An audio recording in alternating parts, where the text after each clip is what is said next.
সংগ্রামের সাথীরা, আপনারা ওই আমলে যে উন্নয়ন করেছে তা না। আজকে বাগারপাড়া, আজকে সদরের, আজকে অভয়নগরের প্রত্যন্ত অঞ্চলে এমনই ভাবে এই ব্রিজের মতো বিভিন্ন রাস্তাঘাট হয়েছে, শিক্ষা প্রতিষ্ঠানের উন্নয়ন হয়েছে।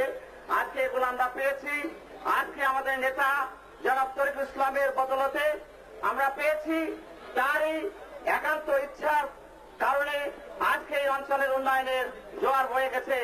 আজকে বাগারপাড়া আপনারা দেখেছেন, ঘুলিরঘাট থেকে আজকে জোয়ারপুর পর্যন্ত যে রাস্তা, এই রাস্তায় অঞ্চলে এই অঞ্চলের উন্নয়ন হয়েছে সরকারের আমলে। আজকে বাগারপাড়া থেকে বড় রাস্তা আজকে তৈরি হয়েছে।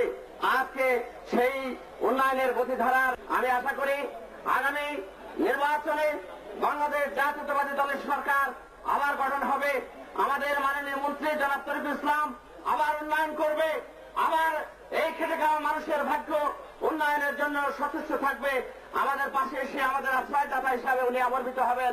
আজকের সময় থেকে আপনাদের কাঁধে কাঁধ রেখে এই অঞ্চলের উন্নয়ন করতে চাই, এই অঞ্চলের মানুষের ভাগ্য রূপান্তর করতে চাই।